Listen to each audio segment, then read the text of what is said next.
have the state representatives coming later and the school board. We'll have other people joining us. And there's Zoraya. Hopefully hers is going to work.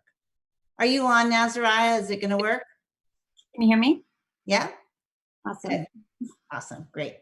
Okay. Well, welcome. This is our first Wards 1 and 8 virtual meeting and our first meeting since February. COVID-19 has certainly posed a lot of challenges, but the silver lining is people can be at this meeting and eating their dinner or baking cookies or anything they want to do while they're attending. And I hope they'll speak too. So I'm Caryn Long, and we have Sydney and Hannah and Zoraya helping with this meeting, which is great because I'm kind of a dinosaur about the technology. And I thank you all for joining us. I think it's really important that we have an NPA and it will help shape our city. I'm going to start the meeting tonight with announcements and then we'll do Speak Out. We usually introduce everybody and then we do Speak Out, but the committee decided we would do it in this format or this way. Is that okay with everybody? And then we'll go on. We've got an agenda all set. So the announcements are Saturday, some of you may know this already, May 16th, Saturday from 9 to 11, the South End Community Food Pickup will be happening at Champlain Elementary School, which is Pine Street, and it will have grocery cards, food, books, and masks. So if you know anybody who might want these things or could use them, please help them get there or let them know where it is. Again, Champlain Elementary School. We do have an update from Joe Dowd, who is the general manager for Vermont Lake Monsters. He would normally join us, but he has no news. They are waiting for the Major League Baseball teams to figure out their season before they'll make a decision about the minor leagues. So at this point, we don't know if we'll have the Vermont Lake Monsters, but we'll have Joe in June. Keep us up to date on that. And then another announcement is July 1st, 2020 is the start for mandatory food waste recycling. Our counselors are going to elaborate on that a little more later, but that is the date, the start date. Also, we've sent out NPA announcements about collecting emails. We will use your emails sparingly, but it is a good way to contact us. Hey, Kathy is here, I see. That's great.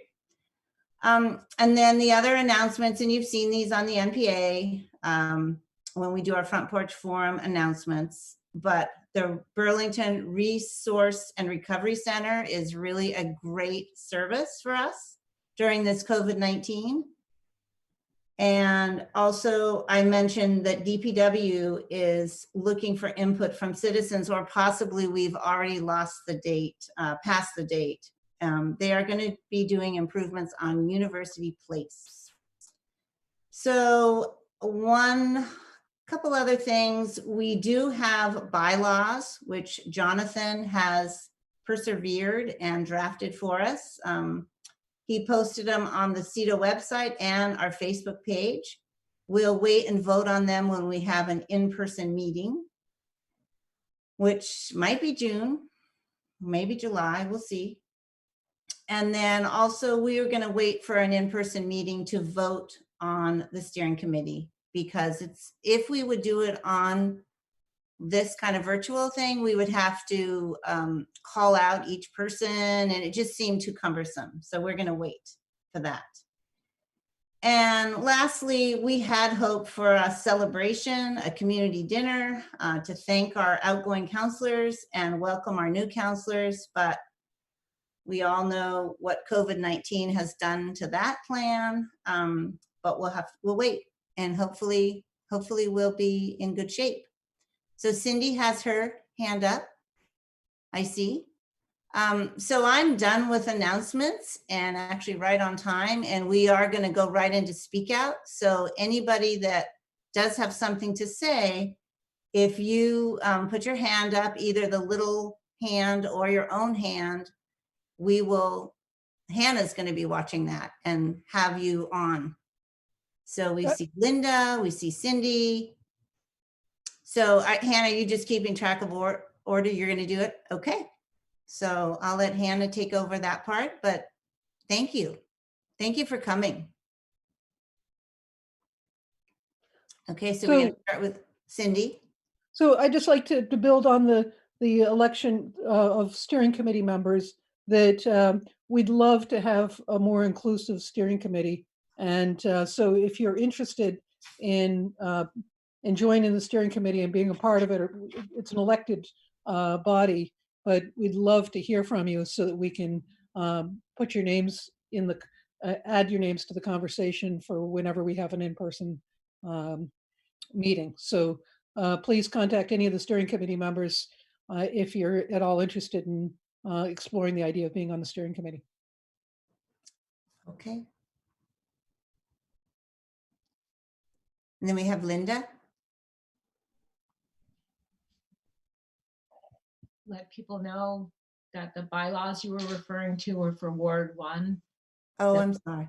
Yeah, oh no, it's no big deal. Ward 8 has bylaws, and we haven't made any joint bylaws yet either.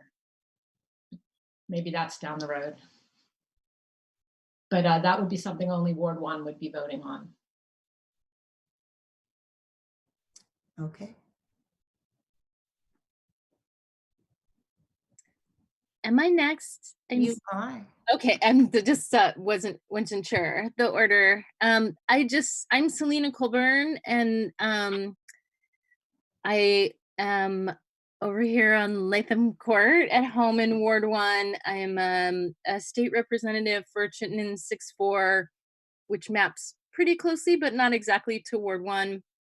And I really, first and foremost, just wanted to say how nice it is to see everybody. I'm going to be part of a legislative update later, but there's always something very special in these meetings about seeing people who you know are just blocks away from you. So it's really nice to see you all. And I wanted to just take this opportunity to say that I'm going to run for re-election for a third term to the Vermont House, and didn't want to insert that into the legislative update later, but wanted to take this opportunity to let you all know now. So feel free to reach out. We'll be figuring out how to campaign in this whole new landscape and get in touch with you and hear what your issues are, but just wanted to let people know.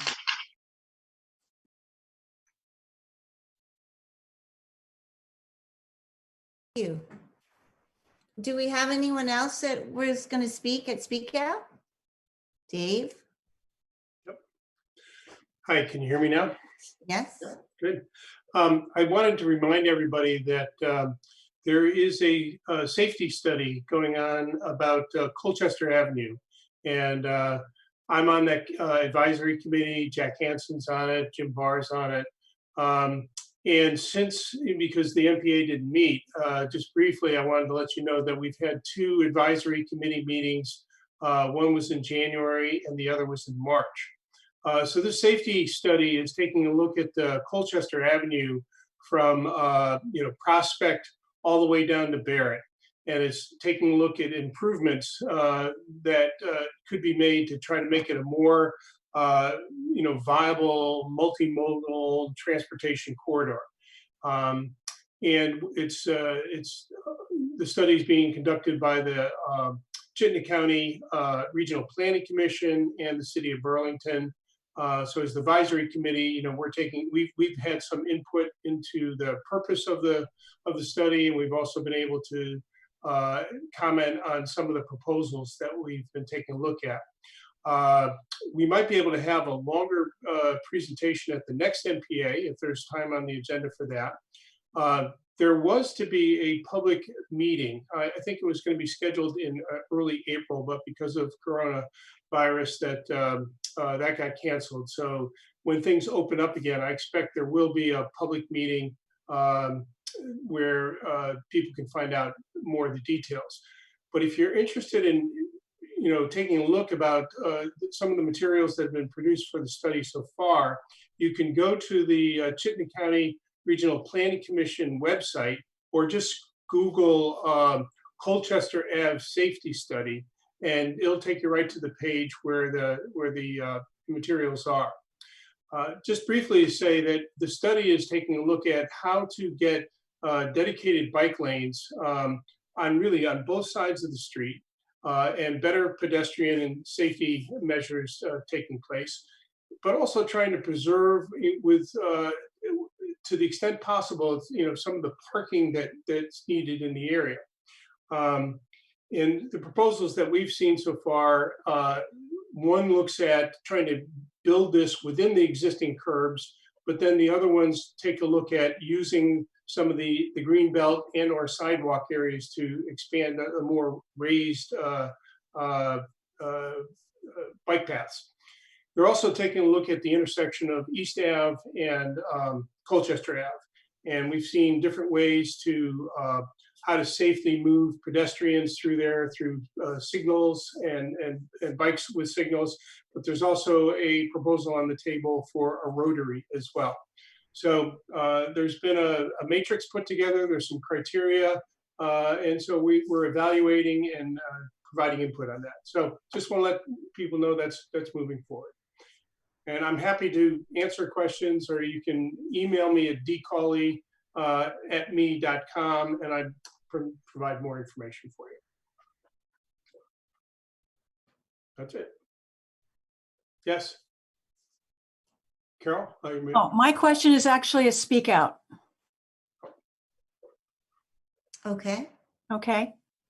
I just have a couple of questions, mostly around UVM, and I'm not sure if they'll be addressed by our counselors or representatives, and it may make sense to have, maybe Joe and Jim can help as well, but just questions about the June 1st housing transfer, how that's going to work. And I did hear the mayor's talk last night, and that question was asked, but not really and responded to in detail. So I think it's on people's minds.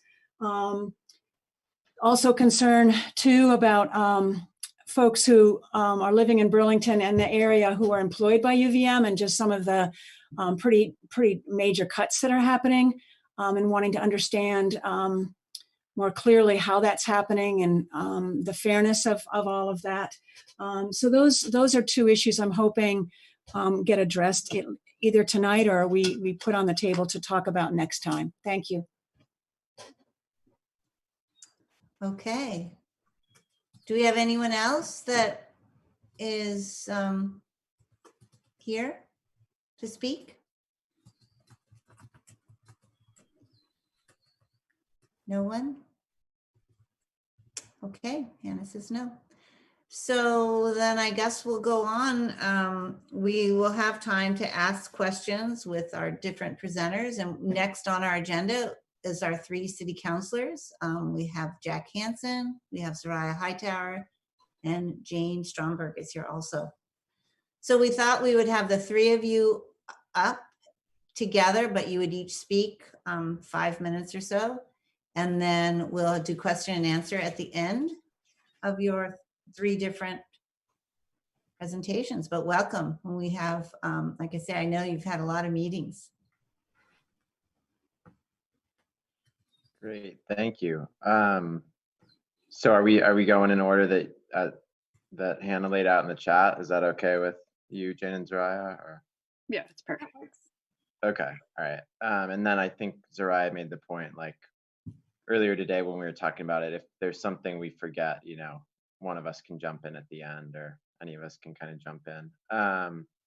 Well, great. It's so great that there's so many people here and that we were all able to put this together. I really want to thank the steering committee and Channel 17 and CEDO and everyone who and the other city councilors and Hannah and just everyone who helped put this on. This is awesome.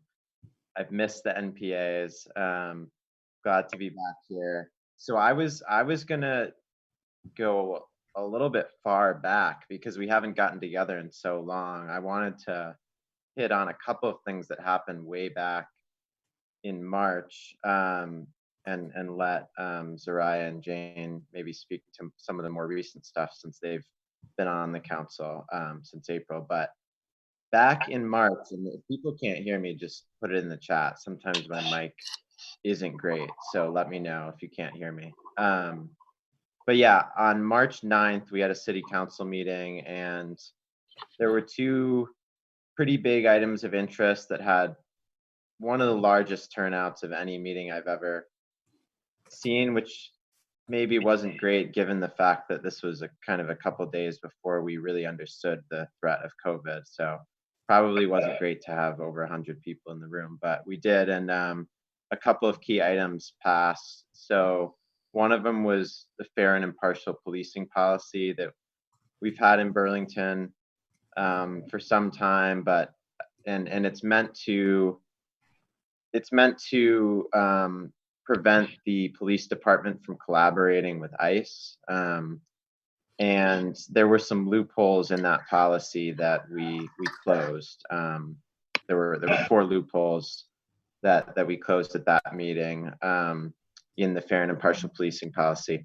Another item in that meeting was the Winooski Avenue corridor study, and that was a 1.5 year long process. We approved it, and so what's going forward now as a result of that is the downtown section of Winooski Avenue, everything south of Pearl Street is being redesigned this year. The main change, the primary change is in that downtown 4-lane section, it's going to be reduced to 3 lanes.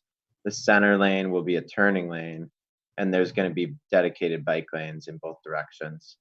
So that's a quick summary on those 2 items from March 9th. Our next meeting was March 23rd. It was our first remote meeting during COVID, and that's when we took some major actions around COVID. We established this resource and recovery center that hopefully everyone's aware of. Hopefully that's been pushed out enough that everyone's aware of that. And it's meant to be kind of a one-stop shop for Burlington residents that are struggling due to the crisis. And one of its main functions is really to help connect people to state and federal resources. But it also does provide some level of direct support. We just got another update on the expenses so far, and you can find it online, but just looking at it right now, some of the costs are communications and translation,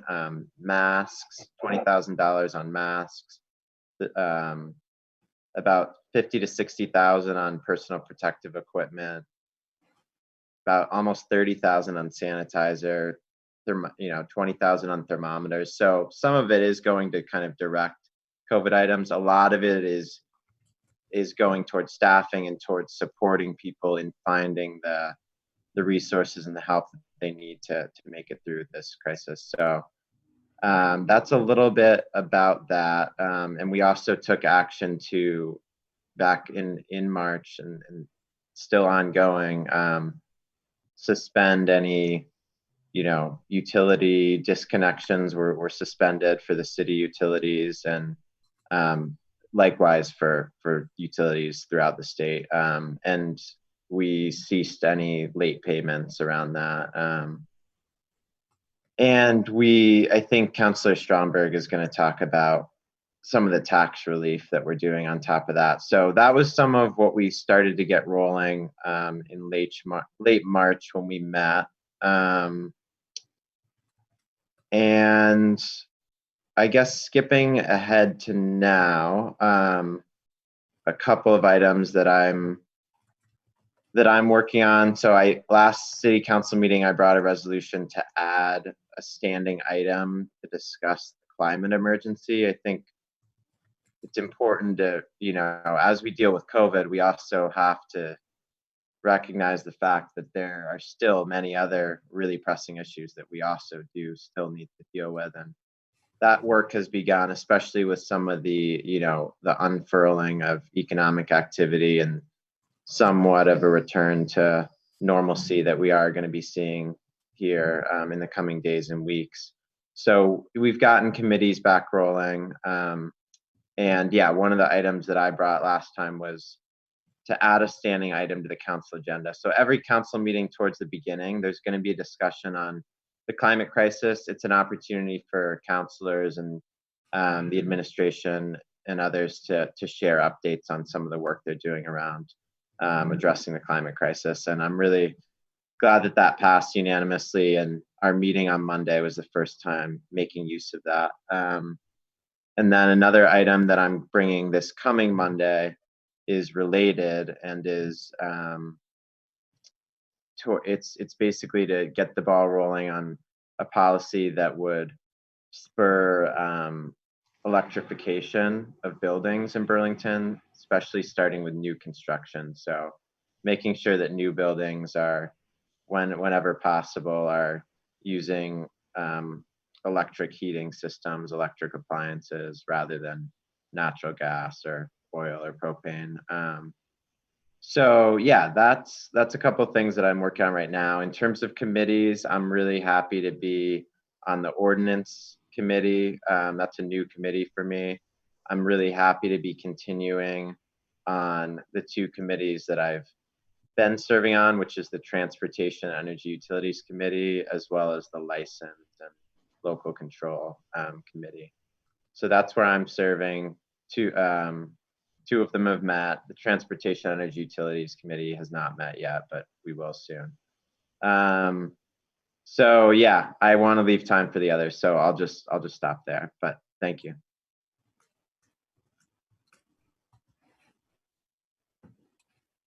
Thanks. And Jane, if I start to touch on too much that you were going to talk about, feel free to shush me. So I am on 3 of the committees, which is Ordinance, Community Development and Neighborhood Revitalization, and Public Safety. The first 2 of those have met. The last one has not. The first update that I'll give, kind of in parallel with Jack's update on how the Recovery and Resource Center has been spending their money, as some of the proposed spending from the Community Development Block Grant, which is through CEDO. We got an update on that in our CD&R meeting. And don't 100% quote me on everything. I haven't got the chance to meet with Luke one-on-one yet, but from what my understanding of the presentation is, we're planning on spending about $1.5 million in COVID relief, COVID relief and some other things. 765 is the entitlement fund, which we kind of already have. That's the general base. There's about 450 additional through the CARES Act. And then we're going to take about 340 from the city's emergency fund to make up that 1.5.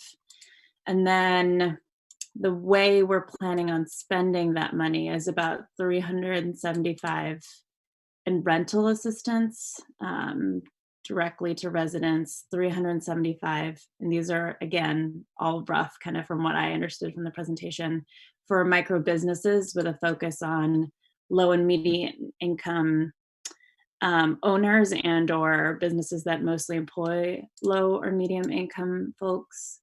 And then about 360K on housing and homelessness, some of which was going to be spent anyway, some of which is additional, about 100K in food assistance. And then the rest, the other 237K-ish, seems to be regular programs that they were planning on running anyway with some cuts. So I'm going to talk to Luke about it this week, and that will be coming up to council on June 1st. So let me know if you have any questions or thoughts about that general breakdown.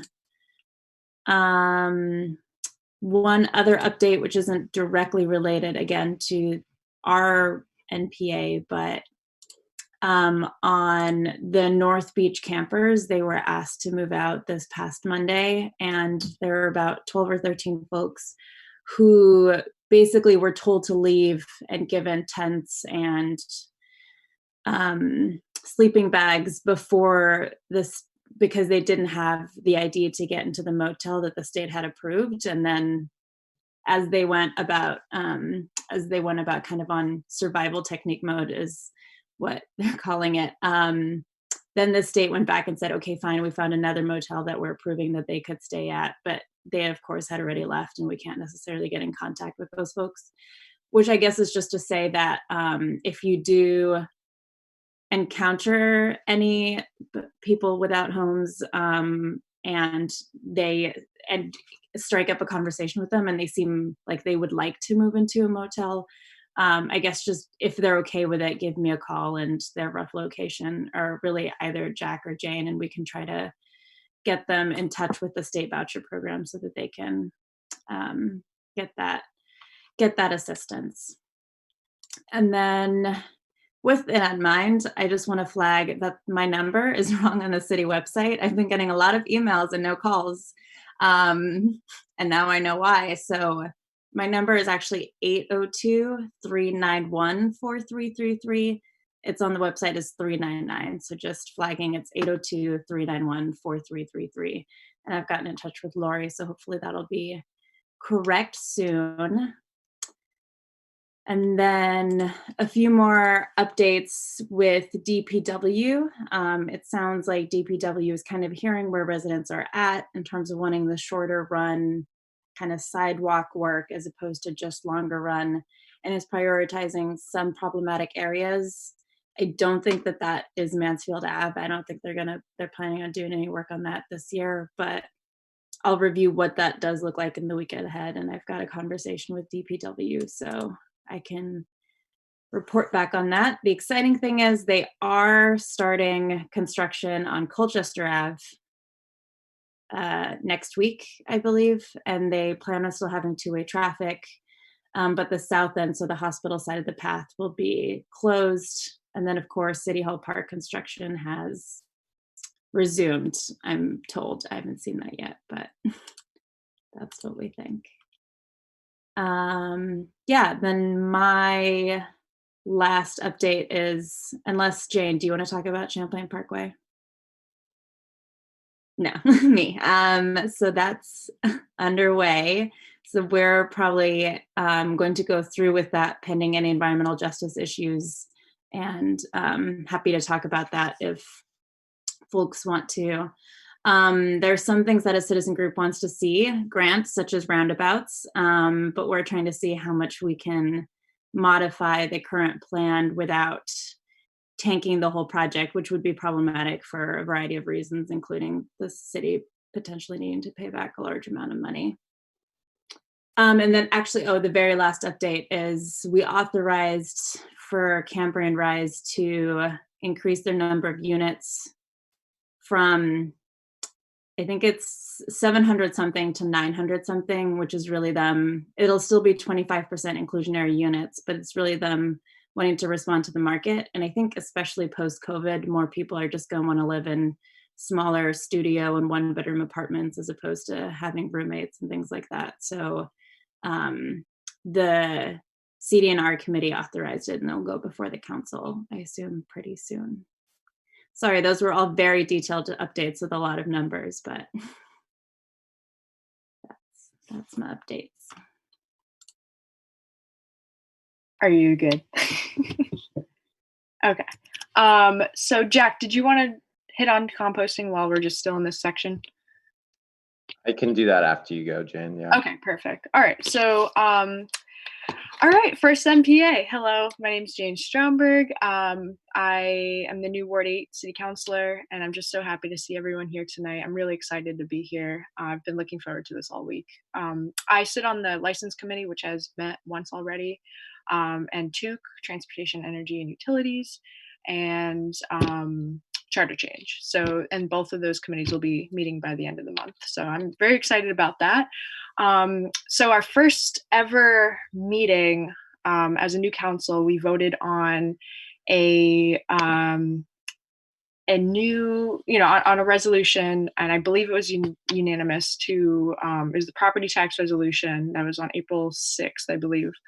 And that was to make sure that property owners can't charge interest, late fees, or evict tenants for not paying their rent and things like that.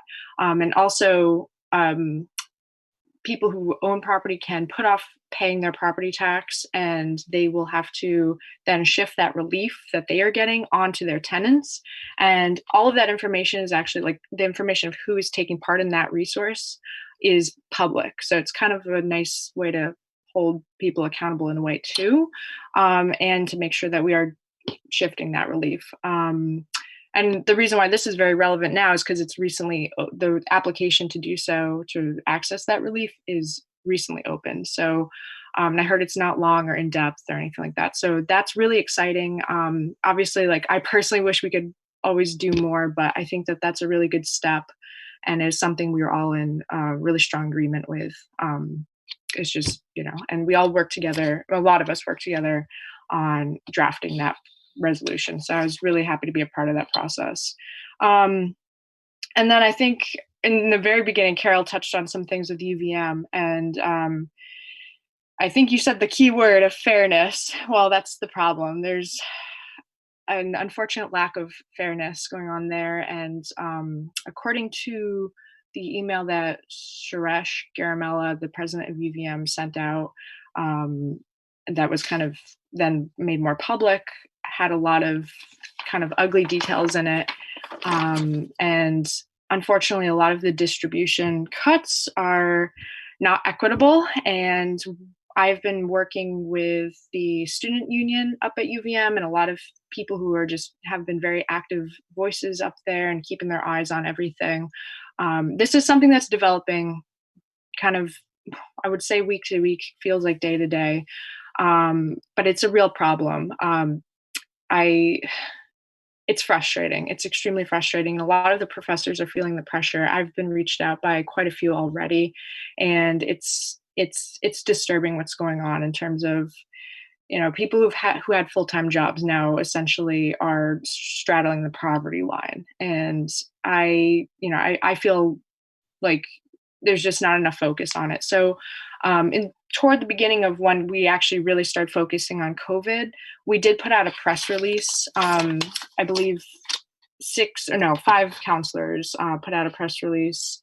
We all kind of got onto it, and it was basically calling on UVM to respond to COVID-19 in a just way. And this kind of incorporated a lot of students and their position, and the unions at UVM, and non-union workers. So we really try to focus on all of that. Obviously, that is not what happened, and we're dealing with the fallout of that right now. So I will keep you updated, and if you have specific questions, I could probably answer them. I just don't want to go through all of the numbers right now, because there are a lot, but I would be happy to answer any questions if you have specific questions, and offline, of course.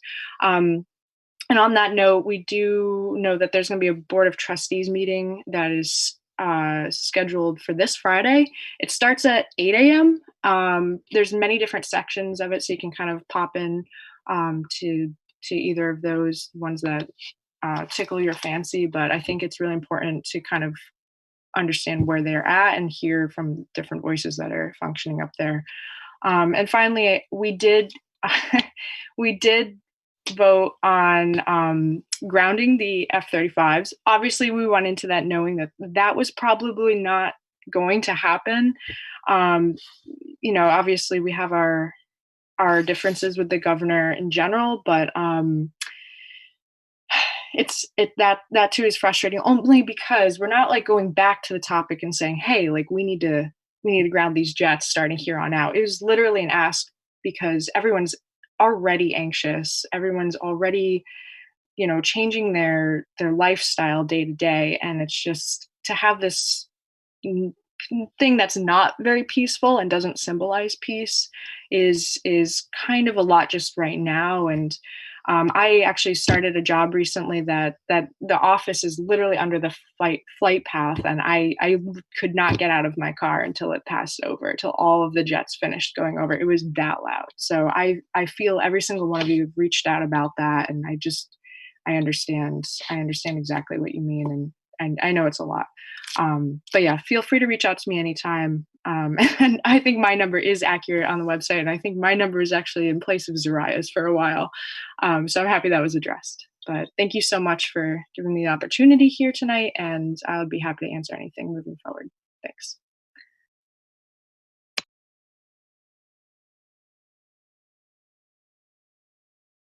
Should I try to hit compost real quick, or I don't know how far behind we're at on time?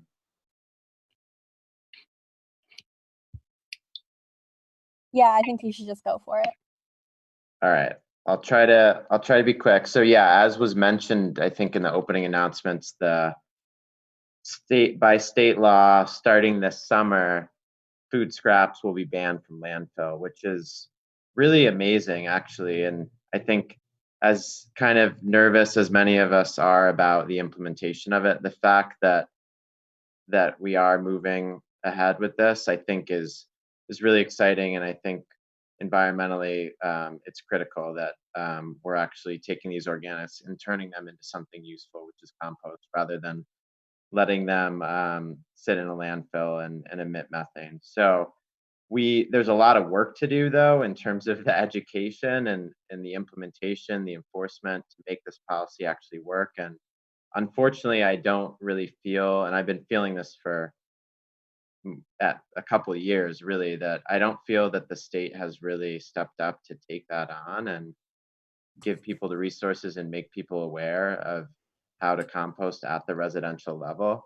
So I think there's going to be a learning curve, and this policy is not going to be the smoothest implementation off the bat. And I think the city is going to need to step up and fill that void, especially in Burlington, where we have a large college population, circulating in each year, who won't know that regulation and who will be from other states. And so I think we need to work really hard as a city and work a lot with UVM, especially.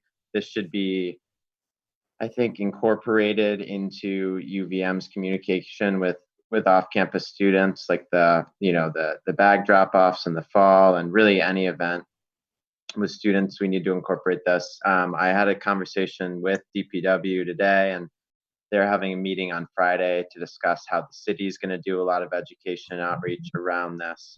So I think that's the big thing right now, is the city, UVM, and other partners, CSWD and others, doing a lot of promotion, education. I think we could potentially host events, even if they are virtual, to help people get signed up for the various food scrap pickup providers and drop-off locations and things like that. So, or how to do it at home. So I think there's a lot of opportunity to do that outreach and education. But the bigger thing that I think is important to this has to do with the economics of it and the efficiency of it. So the city we contracted to get a study, and it's like a 50-page study. You can check it out, on consolidated collections. So combining potentially all three waste streams, typical waste, recycling, and organics. And basically making it more efficient system, where you'd have one hauler picking up multiple streams by neighborhood, rather than what we have now of like many different haulers crisscrossing all across the city. This has the potential to bring the cost down dramatically, such that even with the new requirement around compost, people will still be paying less overall for waste collection. That process there's going to be public meetings and open houses that DPW is going to start hosting relatively soon. They haven't set dates yet, but that process around consolidated collection, it's going to get rolling in terms of a public phase very soon. But it's going to take probably at least a year before we get all the public input, craft a request for proposals, and then select, haulers to carry that out.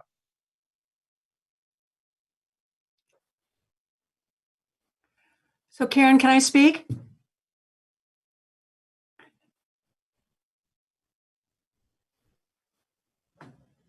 Yeah, you can go. So Jack, and maybe I've been reading in Digger that at the legislative level that there are some rethinking in some of the committees, and maybe Selena and Brian can help with this, and Barbara, that there's some rethinking about backing off on this implementation of this deadline. So I'm just wondering what you have heard and maybe what our legislators have heard, whether it has traction or it's just sputtering.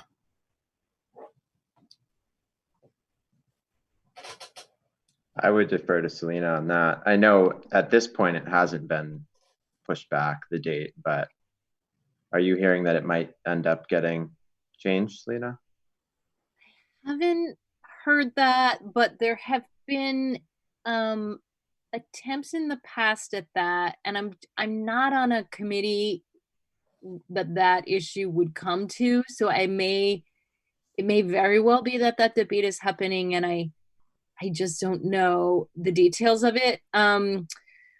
Barbara, I see that Barbara Rachelson has joined us. I know Senator Pearson is going to join us closer to 8 when we're on the agenda, and he serves on the Senate Agriculture Committee, so he may have a little more insight, but I'm not aware of any legislation that has moved in a meaningful way that would push that date back. Okay, thank you. But I will look into that, Carol, and see if I can get a little more to the bottom of it for you and others. Oh, I think Zoraya has her hand up. Right. Not to answer your last question, Carol, but actually to your first point of which I forgot, and I apologize, the move-in dates and the general moving. So I think there's both, because I kind of want to emphasize that it's not just students. I think there's both just a lot of people moving generally right now. Yes, I'm sorry, yes. Yeah, which we assume will just be, like forming new households and then quarantining there. The mayor kind of, I think, at least when I heard him speak, spoke to like parents and so helping.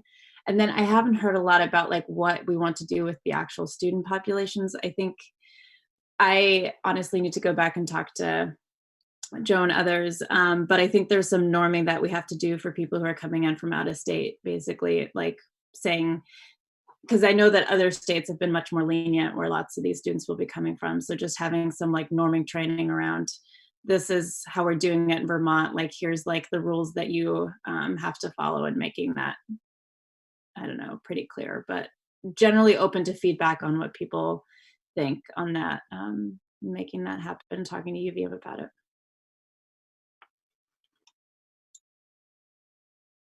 Question with this. I know for a long time they've talked about consolidating the collections, and I really support that because on my street we have, well, I think now we're down to just Casella and Gothiers, but it used to be Greg's Trucking, Casella, Gothiers, and Myers. So we had 4 big trucks going down our street every week. But out west where I'm from, my families live in places, well, California and Oregon, where they have a pickup, a very small trash can that comes every 2 weeks, because we really do have less trash than recycling. So recycling is every week, and it's a bigger toter. Trash is smaller. And then they also have one for food and grass, clippings, stuff like that. And it's so great, and everybody follows it. So I think in order to really keep this so that it will work, we need to have a system like that. But for now, backyard composting and these companies that will pick up your food waste, it's very reasonably priced, and it seems to be working. I see a lot of those 5-gallon buckets out on the curbs on their pickup day. So that does work, but ideally we need the city to get something going so that, and it will be less polluting too if we have less trucks going, like Jack said, all over the city. So, right. And that's the path we are on. I mean, I think we should have started sooner for sure, but and it got delayed by COVID. The public sessions were going to happen back in March, but they're about to start happening, and totally agree with you, Caryn. I think, and now we're going to have to kind of fill that gap before we get that stronger system in place. Fortunately, we do have, like for my apartment, we use no waste compost. This is a hauler that is very cost effective and really good at what they do. So we do have realistic options for people, but yeah, the consolidated is going to be huge. Okay, and did I see Grant's hand? Yeah, so just I think that it's we've hit on all like the right points. Obviously, we understand that there's got to be a lot of public education around how you're going to manage whatever nutrients you're trying to get rid of, and closing the loop on your cycle and trying to help the whole thing, like you say, keep nutrients out of landfills. Personally, for the last 3 years, I've been putting all of my compost, including like grease that I wipe off of things with paper towels, compostable paper towels, and any bones, or fatty waste that I have. Like I've been putting that into a white bucket and taking that for free to dump that out. And then now it costs maybe $1, whatever, but it's not that bad. But it's like, it's kind of the idea of getting it over there.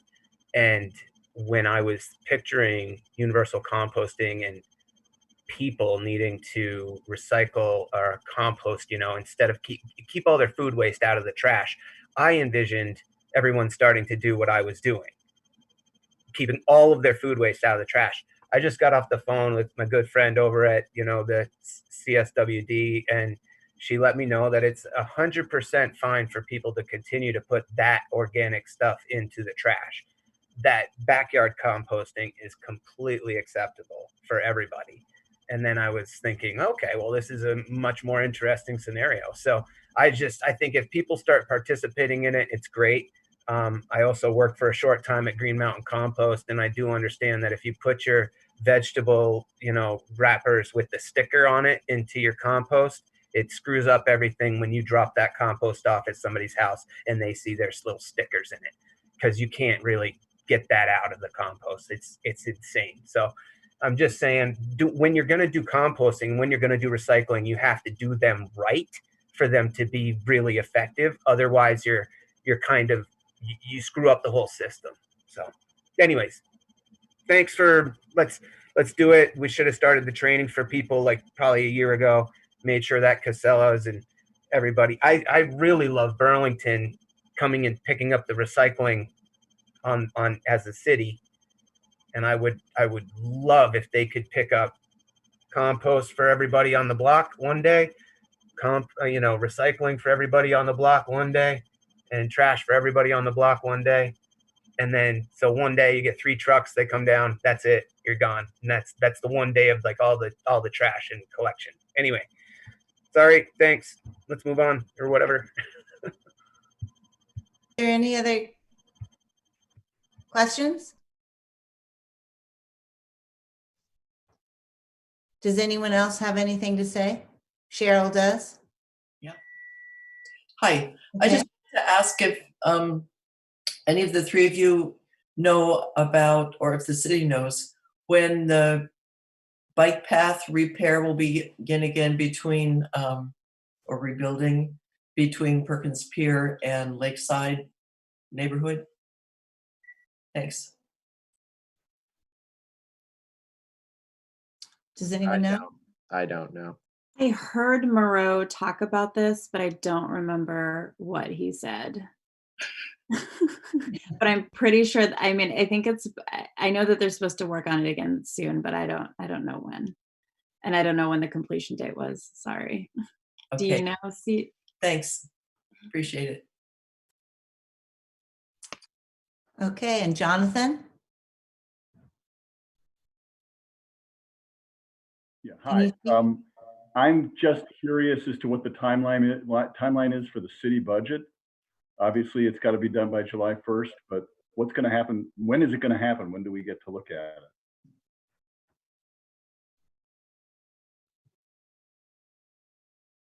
it? Could I be heard? When do we see the city budget? Is that? Yeah, it's like, what's the timeline on it? Right. So the timeline is obviously delayed due to COVID because there's, it's been hard to budget when there's so many unfolding uncertainties, but we're having our first, so we haven't even, as city councilors, we haven't even really, we had one executive session where, in a short public session where we looked at it from a very high level, but we haven't really seen any detail around the budget yet either. But the first budget session is going to be next week. The mayor said that it would either be Monday, probably before council, or another day next week. And I haven't seen a follow-up from him on the exact timing of it, but it'll be, the first budget session will be next week, public session with the full council. All right, thank you. I had my hand up a while ago, but I did not get called on. I just wanted to have a clarification on, I can't get the video going. There we are. We see you. Oh, there I am. Zoraya mentioned something that sounded like a housing project that I think you used an acronym, and it was being increased from 700 units to 900 units. What is that project? Yeah, that was Cambrian Rise that I was talking about. It's over on North Ave. And it's senior housing, correct? It's a mix. So there's like luxury housing, there's worker kind of style housing, there's a Champlain Housing Trust, affordable housing, and there's senior housing. So it's a mix, and overall the units will now increase from I forget the exact numbers, but 700 something to 900 something. So the overall square footage of the project won't increase. It'll stay the same. It's just going to be more smaller units than it was originally. What is currently on the site? So currently there's the senior housing, the Champlain Housing Trust housing, and then I think there's, don't quote me on this, either 2 or 3 kind of mixed housing that's both market rate and inclusionary zoning housing. And there's it's like that last, it's like on Champlain Street off of Pearl. Is that where it is? No, it's on North Ave. So in the new North End near, it's the old, I think it used to be first an orphanage and then a college. Oh, okay, yes. Gotcha. I know where it is. Okay, I just wasn't locating it. My second point is somebody had early on brought up the issue of the June 1st housing turnover that was mentioned in the town hall by Mayor Weinberger yesterday. And they didn't provide a lot of detail on that. And there was supposed to be some coordination with the university and an indication that maybe students would be coming back to get their stuff that they had left in their apartments. It wasn't really clear. Does anybody know anything more about that? So Gail is supposed to give an update. And I think she may be giving an update next week. So one of the UVM employees, I thought I saw Joe when we first got on. He may know more as well. Or was that theirs? Yeah, I'm happy to do a brief one if you want. Okay. And then Gail can do sort of a more thorough one. But here's what I got from her and what's been going on. We've been working overtime with the state, the governor's office, the Department of Health, and the city to develop a plan that follows all the guidelines around COVID-19 and health and safety concerns.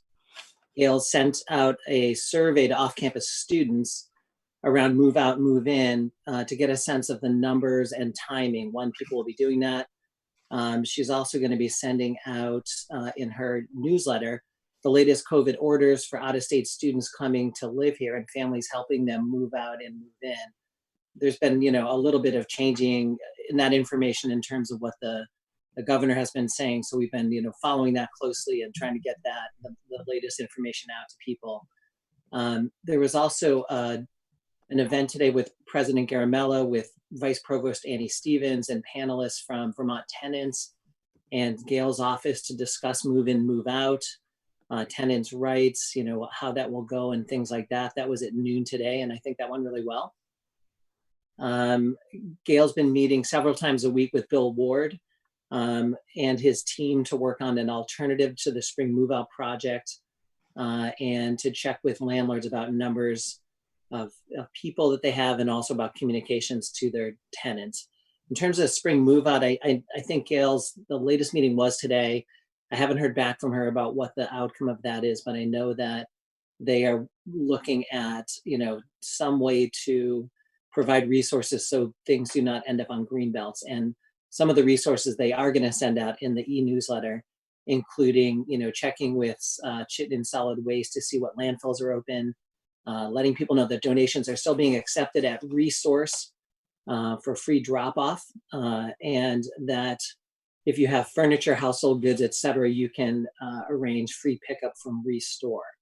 And also encouraging people to think about putting, posting in Facebook groups like Burlington Gifting or Front Porch Forum about things like good condition, unwanted furniture and things like that. In addition to that, probably all of you have been following to some extent the Vermont Travel and Lodging COVID-19 orders. I think this is the latest. I might be wrong. I know things have been changing fairly quickly, and I know the governor had some things to say today, but I think this is true, requiring residents and non-residents coming to stay in Vermont to home quarantine for 14 days. I think there is, or will be soon, and someone correct me if you know this, I think there will be coming up maybe the opportunity to self-quarantine for 7 days, take a test, and if it's negative, then you can end the quarantine. I'm not sure that that's in place yet, but I think that's something that will be coming. Also, that family members and friends who may come from out of state to help students move out or move in are really only welcome to be in the area for a few hours and to leave the state, because I think that the prohibition on hotels and other places to stay remains in place, I think, until June 15th. And again, if someone has newer information, please let me know. I'm not positive about that. And then in terms of the residence halls, I think that is also, there are still belongings in the residence halls, and I think that there's a plan being made to, I think what will happen, and again, I haven't been involved in any of this planning, so I'm just supposing here, that, the plan will be to bring people back in an orderly fashion, you'll have an assigned time. So basically do it as safely as possible to allow people to kind of come, get your things and go. And then and to do that in a way that promotes things like social distancing and other things that make it as safe as possible. So that's what I know so far. And there will be more information forthcoming. Gail will have information from her survey. There'll be other communications that go out from her and from Bill Ward about this, about the June 1 move in and move out. And then there will be communications from Res Life about the belongings that are in the residence halls. Great. Thank you very much. We're going to have to move from our city council section of our meeting and go on to our school commissioners. We're actually a little bit behind now. But it was great. We had some time there. So we have Aden and Kathy Olwell with us. So you want to both, Kathy, your room is pretty dark now as the sun is setting. We can't see you very well, but do you want to both speak, one and then the other, or how do you want to do it? I can go first and give an update, and then if Kathy wants to jump in afterwards, then that'll be awesome too. Thank you. Yeah, no problem. I just wanted to say that it's great being at an NPA meeting again. And my name is Aden Haji. I'm the newly elected school board commissioner. So far, in terms of the school district, we've just been discussing a lot of the effects that COVID-19 brought within the school district.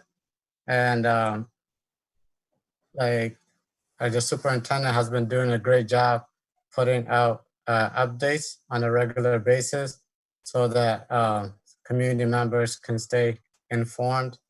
And while that was happening, we also elected a new superintendent, if folks didn't know about that.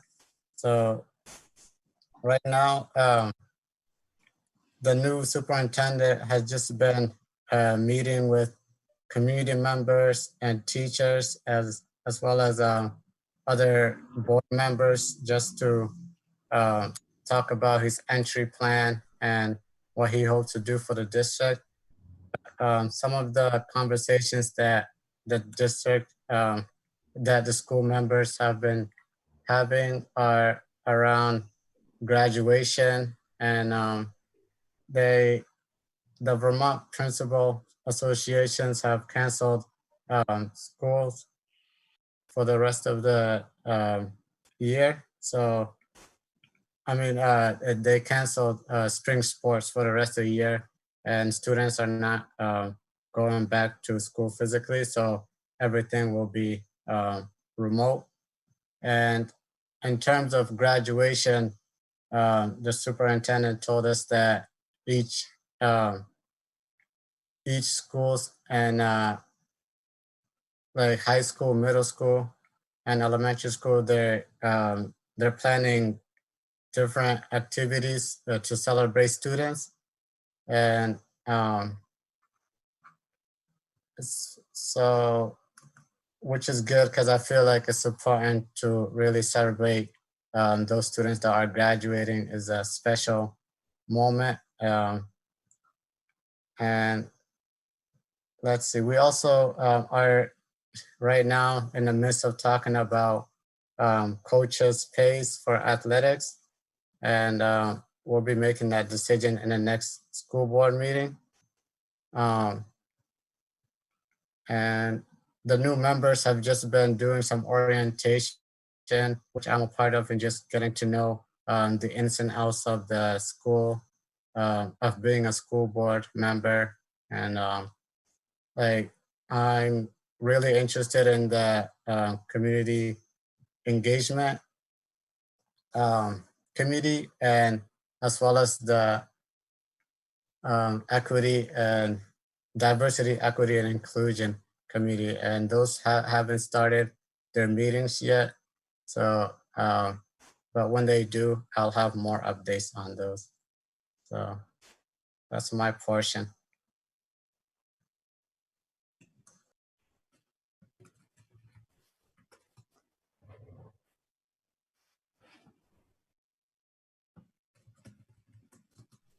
So can we unmute Kathy? There, I got it. Sorry, this is my husband's computer, so he's Wolfgang Weiss. I'm Kathy Olwell. Anyway, I mean, pretty much Aden has covered everything that's going on right now. I'm on curriculum and personnel, and we really haven't met in the last 2 months, only because of neither myself or Stephen are great with this Zoom. So it's been more of a technical problem getting someone to run the meeting for us. But other than that, I mean, pretty much Aden's covered everything. There's certainly the building of the high school that's still going, forward. We've found enough money. We were over 70,000, but only by, I think, 4 million or something. And we did find that from other sources and from other places in the school's funds that were money that had been set aside already through a bond to help bring BHS up to 88. And we don't need to do that. We don't need that money for that now. It will be part of the whole rebuilding of the high school. So that money and other monies that we could find within the budget, we have put towards the high school. And so it passed the city council. It went to the city council and passed I think it was 2 or 3 weeks ago. So we are in line. They're now moving on to the phase of the final design for the high school, and building should start in a year. So other than that, if anybody has questions, please ask, but that's pretty much what's going on right now. Very good, thank you. We do have someone asking about, can you tell us a bit about the new superintendent? Oh, yes. He is originally from Washington, D.C. I think he did a stint as a teacher and superintendent out on the West Coast in Oregon, and then moved back to DC, was in DC for a long time, was the chief academic officer there, in charge of special ed, curriculum, and ESL, that's right. And then this past 3 years has been in Providence, Rhode Island. And he sold his house in Providence and is looking in Burlington. So we should, hopefully he's hoping to have found something and be able to move by July 1st. So. Very good. Were there any questions for our commissioners? Okay, seeing none, we'll go on to our state representatives. The order will be Brian, Chris, although I haven't seen Brian. Is he here? I'm There he here. is. Oh, okay. There you are. Okay, so it's Brian, Chris, Selena, and Barbara. Okay, so there you go, Brian. All right, well, thanks. I'm sorry it's a little dark. I don't have a good nighttime setup yet, but and I'm wearing a costume because I was just filming a movie, so I didn't have time to change. So it's just, I don't walk around like this. But anyway, let's begin. So you look good. Yeah, it's my Spielpalast costume for anyone who knows the Spielpalast Cabaret. But okay, so I'm going to start out by talking about healthcare because I'm on the healthcare committee. As many, if not all of you know, I'm a clinical social worker. So I've been seeing sort of the impact, not just from the policy level, but I'm also seeing how it actually affects direct practice, how this pandemic is changing direct practice. So on the healthcare committee, we were working on bills in the House related to workforce development, expanding use of telemedicine, and making healthcare more affordable. Those were our themes. And suddenly, very quickly, everything changed. And a lot of that work that we were doing, we had to see it in a new light, and we had to sort of reframe it in light of the pandemic. So we're still looking at those issues, but those issues take on a whole new light in the scope of this pandemic. So one thing would be the workforce. So as many of you know, your routine and elective procedures aren't happening now because in order to prepare for the possible surge of COVID-19 cases, we had to completely reorient our healthcare system. And we had to clear out the hospital and make space. We had to build additional capacity. There wasn't enough personal protective equipment. There wasn't enough tests. There was a lot of things that were not in place for us to be able to handle what was coming our way. But because of effective social distancing measures in Vermont, we are flattening the curve. You know, that's the phrase everyone says now. We're flattening the curve. And now the strategy is going to be boxing it in. So the strategy now is going to be when people get sick, we're going to be testing aggressively and doing contact tracing. And when people get sick, we're going to try to isolate those cases and to protect others and help them recover. In terms of the public health strategy at this point, the governor announced today that there is testing available at sites around the state for anyone now. So it went from a scarcity of tests where I was sick about 2 months ago and I couldn't get a test. They told me to stay home until I was better, and I did. And I kind of got better, and I still have issues, and I still don't know what I was sick with. As many people who were sick don't know what they had because they couldn't get tested. Now you can go get tested if you want to. So people who are in certain jobs can go get tested. People coming back to Vermont can go get tested. I know some of you are very concerned about the influx of people into our neighborhoods from out of state with the housing turnover coming. people can go get tested. So if anyone wants a list of those sites and dates, I can send the governor's press release out, and we're hoping there will be more opportunities and more testing. And hopefully eventually there will be antibody testing so people could tell if they had it. So we have a better sense of how this pandemic has spread amongst our population. So in terms of healthcare at this point, we are looking at workforce development still, but in the new light, the issue is that we already were struggling with supporting our workforce. Now what?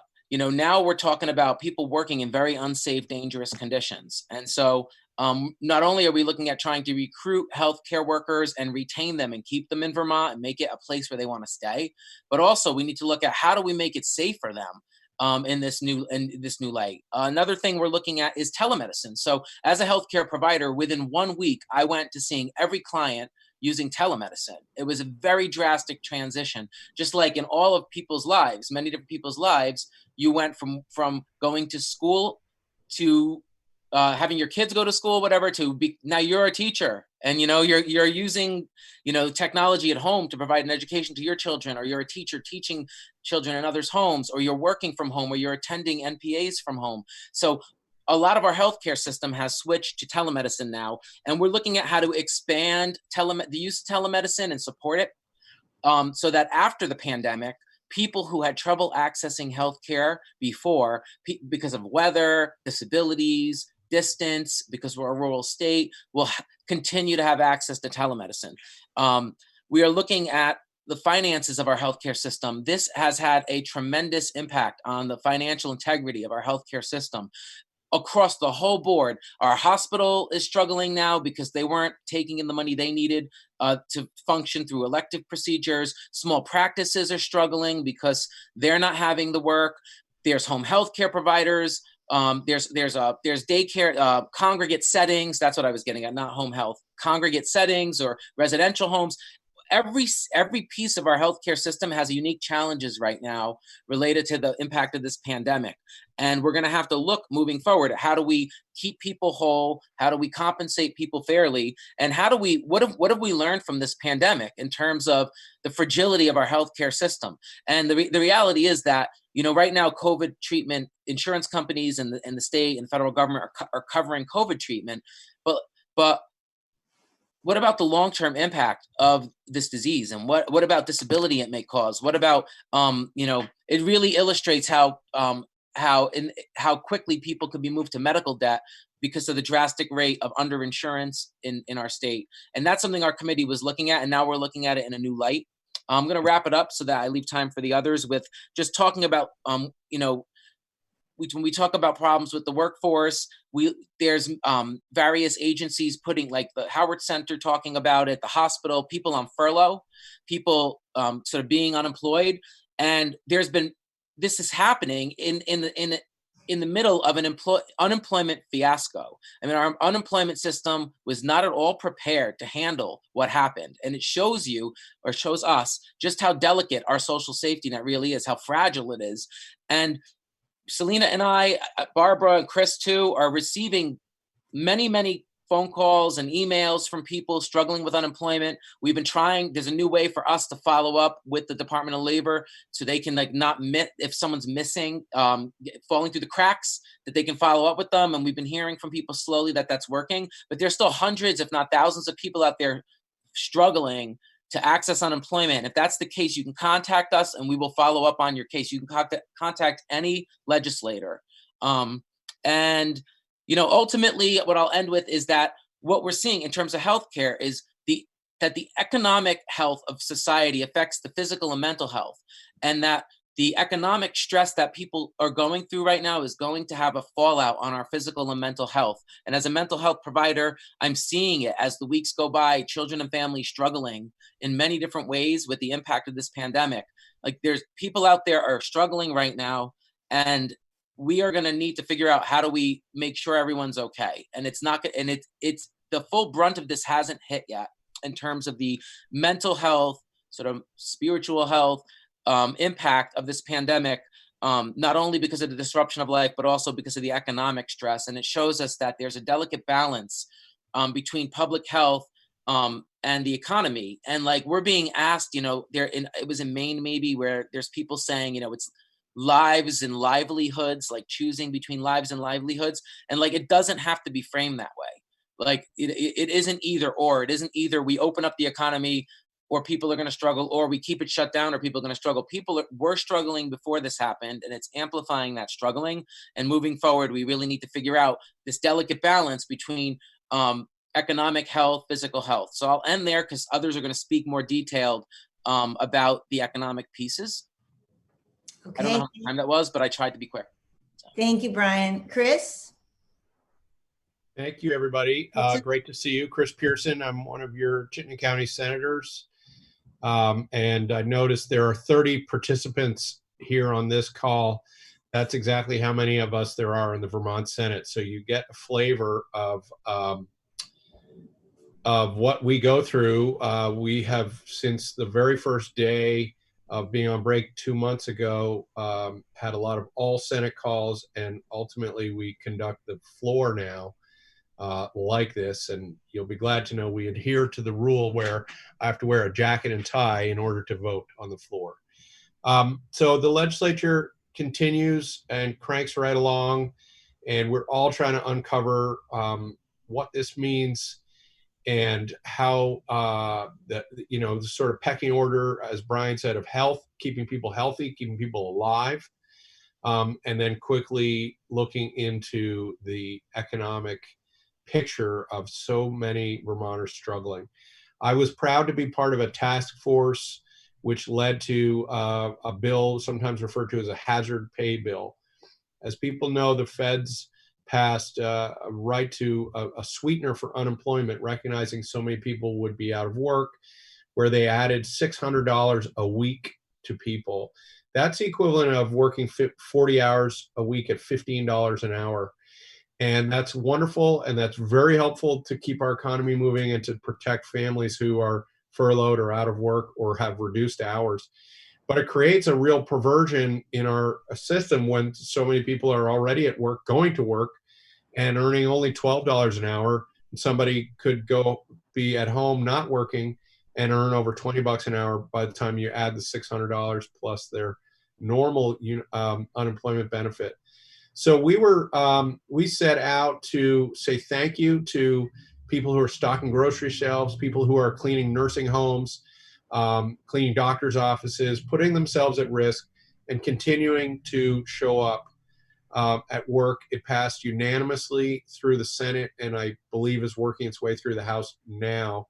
And hazard pay, what it looks like is if you're working full-time, we'll be able to, at least the Senate proposal would give you $1,000 a month for 2 months. And if you're a part-time worker, it would be $600 a month. And it was just a way to say thank you, basically, and recognize how vital it was nobody ever spoke about how vital somebody stocking shelves at the grocery store was to keep our community moving until the pandemic. So that took a lot of time. I'm glad to say it passed the Senate unanimously. Nobody voted against it. And I hope the House will move that along. That's $60 million, qualifies. About 30,000 Vermont workers qualify. You have to be working in an essential business, which the governor's executive order laid out, and your employer has to certify that you've been at risk. So if you work for a supermarket, but you're the accountant and you're working at home, you're not at risk. But if you're in the front lines, you're at risk. This is particularly acute among nursing homes, folks who live in assisted living like that. And anybody earning up to $25 an hour would qualify under those conditions. We also exceeded that $25 an hour cap for assisted living communities because that work is just so vital.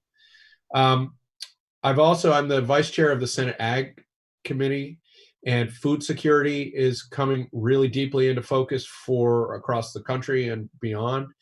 And we see our diversified ag producers, veggie producers, meat producers have tremendous pressure to the CSAs are selling out. People have really turned to local ag, wanting a secure, safe, and local option. That's tremendous. To me, part of our strengthening our rural economy, some of our other issues really come back to the regenerative agriculture, diversified ag. So we're trying hard to see how we can stimulate that, how we can meet that increased demand, and frankly, make sure that Vermont farmers feed Vermonters more than we do today. And so that's an ongoing work. Dairy, of course, has been really struggling, and we won't forget about dairy, but I would confess my own interest is also stimulating a more diversified ag sector. And I heard that you guys had a long talk about compost earlier. There has been the Scott administration wishes to delay the July 1 date, but that requires a change in legislation. And as far as I understand, the Senate is not interested in doing that. And I don't believe the House is that interested in doing that. You know, this has been part of a steady ramp up for many years. Maybe because of the COVID crisis, we'll be a little less able to enforce it. So no one will be really monitoring it in the same way, but there's no reason for us to pull back altogether and recognize that this is an evolution, very important for landfill issues and also for climate issues, building soil, which compost is a soil, a way to augment soil quality, very, very important for carbon sequestration. And so lots there. We're really busy, and it's exciting, but it is very challenging. And as Brian said, a lot of people suffering, and I'm happy to take questions, but also offline, if you know people who are struggling with the unemployment system or other ways, please do get in touch. Thanks. Thank you. So I think I'm up next. You And, I'm going to talk briefly about just how our budgeting process is moving forward, and then a little bit about the Vermont State Colleges, and a little bit about UVM. And I'll try to do that all in about 4 minutes. So I'll be very quick and, as everyone has already said, eager to hear questions beyond just this meeting if people are interested. So we really have 3 budgets in play over the remainder of the year in the legislature. The first we'll be voting on Friday in the House. If you're interested, the bill number is H953. So that is actually what's called a budget adjustment to the current budget because of some of the revenue shortfalls that we have experienced primarily as a result of the COVID crisis. I'm putting something in the chat, which is a summary of the budget adjustment. So I won't go into deep detail on that, but I think it gives a good sense of both what's some of the shifts that we're making here, and then some of what's really coming in the future budgets. So we have, partly because of the tax filing deadline extension, we have a projected $143 million in deferred revenue that we're also trying to fill using various measures, borrowing from other funds. We do have some funds such as Medicaid and taxes on alcohol sales that are actually up. Medicaid because people have not been able to have elected procedures. So there's a number of ways we're filling things in, including with some of the Vermont fared actually quite well in terms of federal aid. We have about $1.25 billion coming in federal aid. So we're starting to deploy that in our budget adjustment. Following that, we'll do what some legislators are calling a skinny budget, which is really just looking at the first quarter of the fiscal year that starts July 1. And we'll probably be doing that work until mid-June. And then it's likely we'll come back in August and September once we have a clearer picture of what the revenue really looks like and do the budget for the last 3 quarters of the fiscal year. So that's the budgeting process. The Vermont State Colleges is something I've heard a lot from constituents about. I know it's an area of great concern for people all around the state. And so I can tell you how I think discussions about the future of the Vermont State Colleges are moving forward.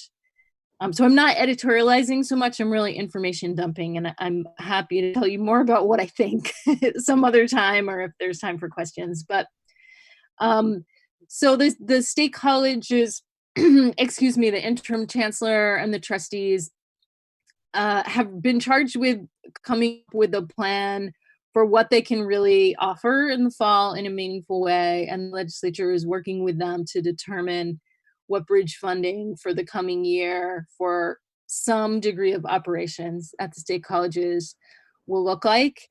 As part of that process, our joint fiscal office has actually commissioned an independent study with that will be conducted by a former chancellor of the Maine State College system. And that person has already been hired and is working with our treasurer, Beth Pierce, who's done some initial analysis. So that'll also help us understand what we need to continue operations there in the short term.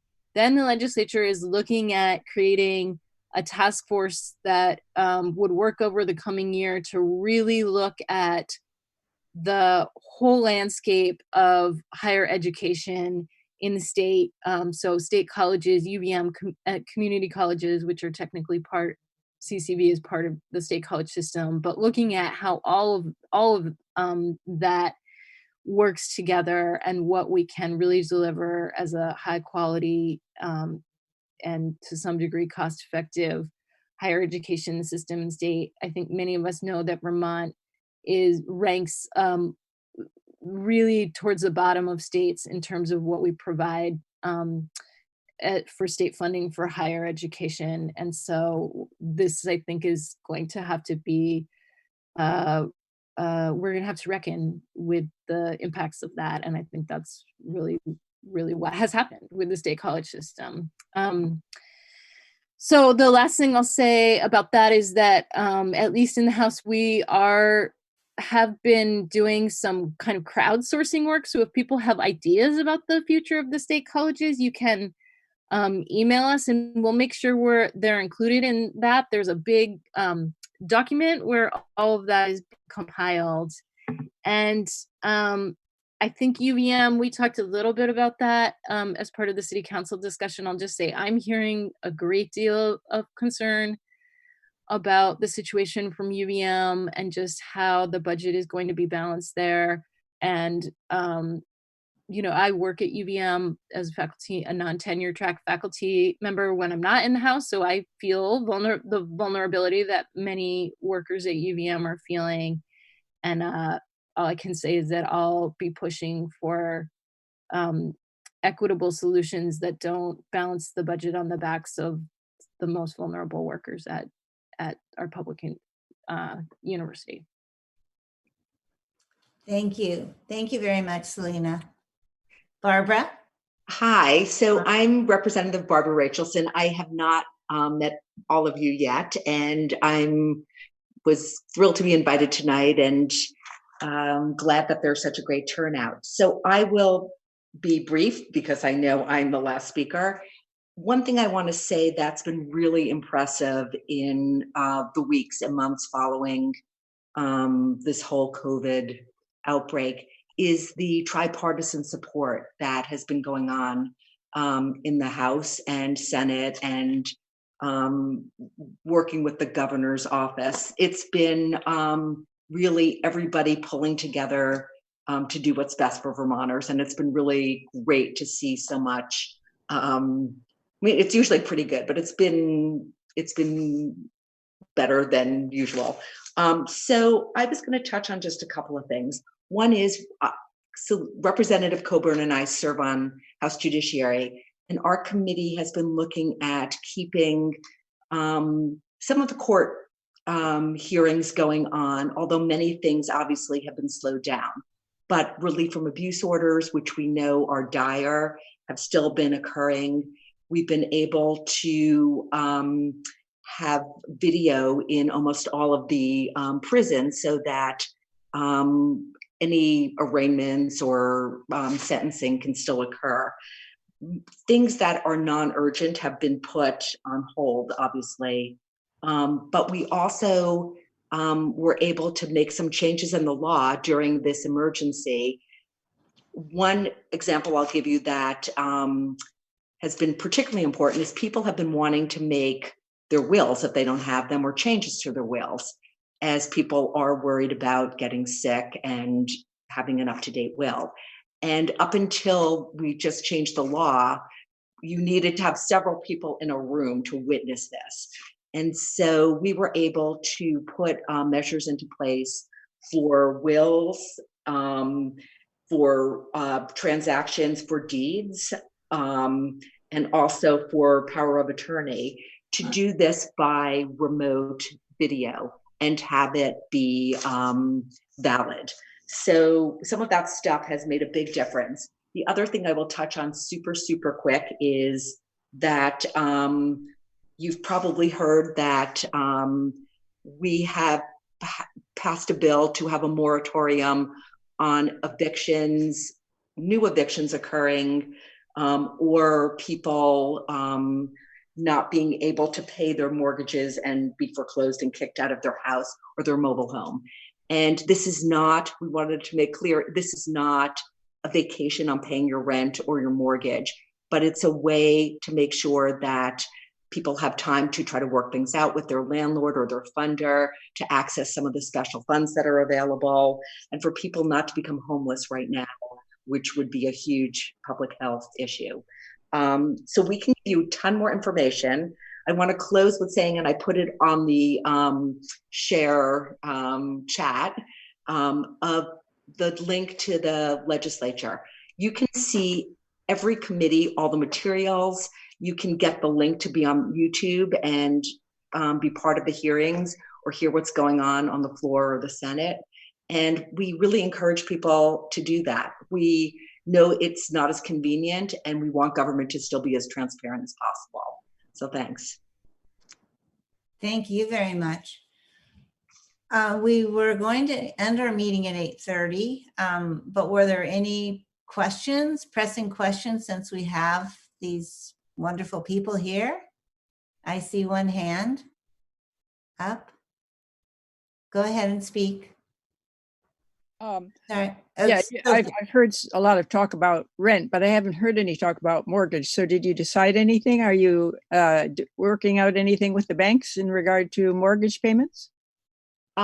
Yes. I mean, we also worked with the banks as well, and people that are having a hard time making their mortgage payment should be in touch with their lender. There's also resources at Legal Aid and the Vermont Law Line. I can send the co-hosts the information so that it can get included with the minutes about resources that people can reach out for. Thank you.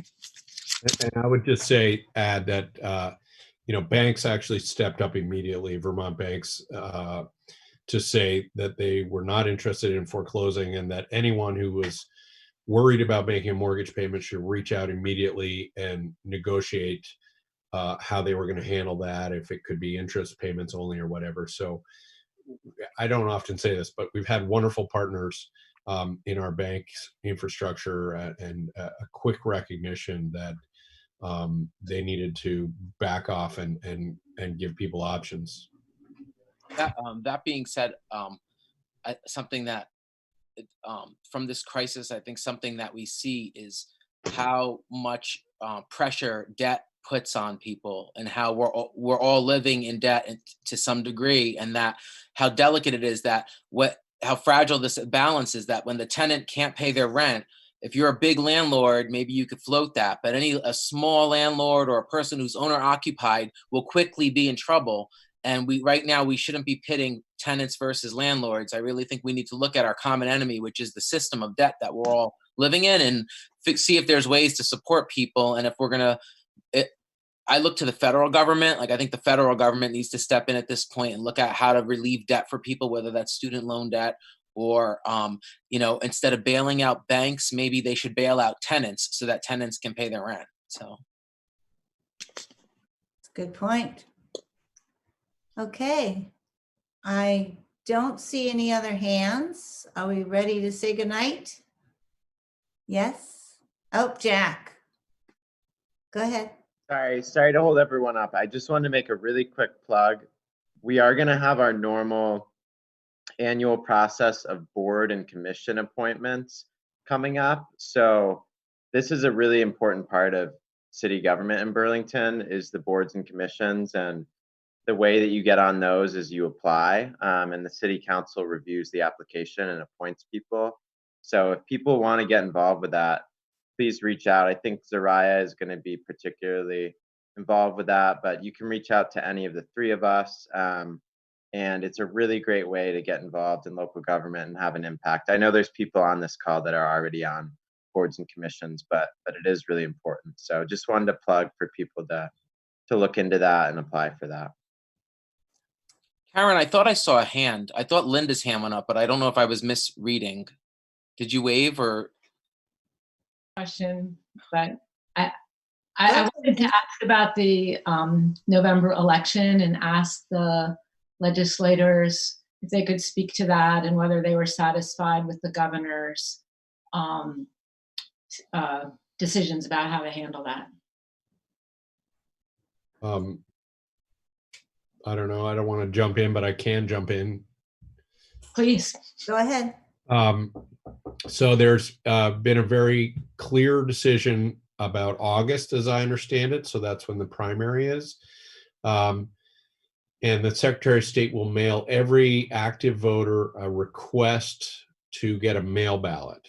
And so that won't be automatic in terms of in August you'll get a ballot, but it'll be really easy. It'll come in the mail, pre-postage paid. You check off a box and send it back, or you can go online and do it, and those instructions will be there.